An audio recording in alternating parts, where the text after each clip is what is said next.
আসসালামু আলাইকুম ওয়া রাহমাতুল্লাহি ওয়া বারাকাতুহু। আমরা আজকে মানে একটা গুরুত্বপূর্ণ পয়েন্ট নিয়ে কথা বলবো। সেটা হচ্ছে, আমরা এর আগে বলেছিলাম যে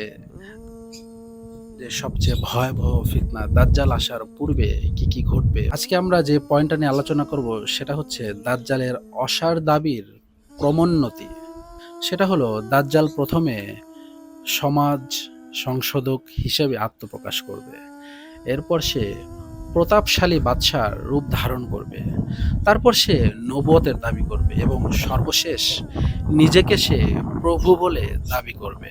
তার সূচনাই হবে কুফর এবং খোদাদ্রোহ প্রকাশের মাধ্যমে। ইমাম ইবনু কাসির রহিমাহুল্লাহ তার আন নিহায়া ফিল ফিতান ওয়াল মালামি গ্রন্থে এবং ইমাম নোয়াইম ইবনু হাম্মাদ রহিমাহুল্লাহ তার আল ফিতান গ্রন্থে দুটি বর্ণনা উল্লেখ করেছেন, যার আলোকে প্রমাণিত হয় যে দাজ্জাল প্রথমে ইসলামী বিধিবিধান প্রতিষ্ঠা করবে। নির্ধারিত সময়ের পর সে তার আসল রূপ প্রকাশ করবে। তখন ইমানদারগণ তার থেকে বিচ্ছিন্ন হয়ে যাবে এবং সে তাদের উপর দমন নিপীড়ন এগুলো চালাবে। তবে হাদিস শাস্ত্রের ইমামগণের দৃষ্টিতে এই বর্ণনা গ্রহণযোগ্য নয়, বরং প্রত্যাখ্যাত। তো দাজ্জালের অসার দাবির যে ক্রমোন্নতির ব্যাপারে নির্ভরযোগ্য হাদিস সমূহে যা বর্ণিত হয়েছে, সেটা হলো, প্রথম হাদিস, আবু উমামা রাদিয়াল্লাহু তাআলা আনহু থেকে বর্ণিত, রাসূলুল্লাহ সাল্লাল্লাহু আলাইহি সাল্লাম বলেছেন, আমি তোমাদের সামনে দাজ্জালের একটা গুণ বর্ণনা করতেছি যা আমার পূর্বে কোনো নবী তার উম্মতকে জানায়নি। দাজ্জাল প্রথমে সূচনা করবে এই বলে যে আমি নবী, অথচ আমার পর আর কোনো নবী নেই। এরপর দ্বিতীয় ধাপে সে দাবি করবে আমি তোমাদের প্রতিপালক, অথচ মৃত্যুর পূর্বে তোমরা তোমাদের প্রতিপালককে দেখতে পাবে না। সে হবে অন্ধ, অথচ তোমাদের প্রতিপালক মোটেও অন্ধ নন। বৃষ্টি চলে আসছে। রাসূলুল্লাহ সাল্লাল্লাহু আলাইহি সাল্লাম আরো বলেন, নিশ্চয়ই দাজ্জাল বলবে আমি তোমাদের প্রতিপালক।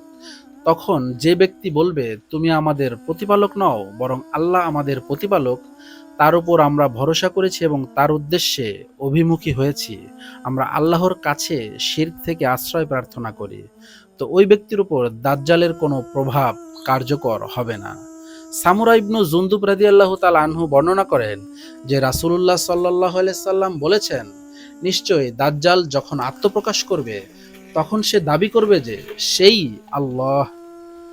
তখন যে তার প্রতি ঈমান আনবে তাকে সত্যায়ন করবে এবং তার অনুসরণ করবে, পূর্ববর্তী কোনো আমল তার আর কোনো উপকারে আসবে না।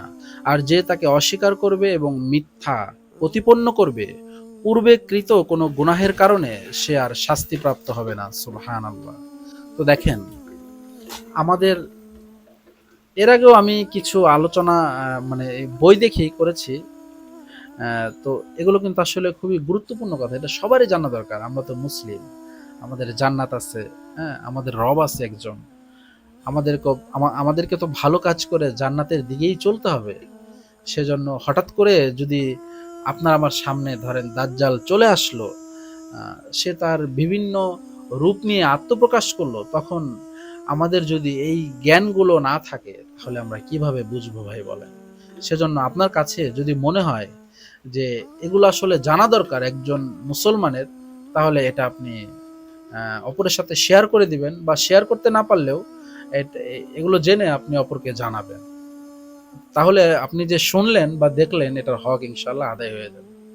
আসসালামু আলাইকুম ওয়া রাহমাতুল্লাহ।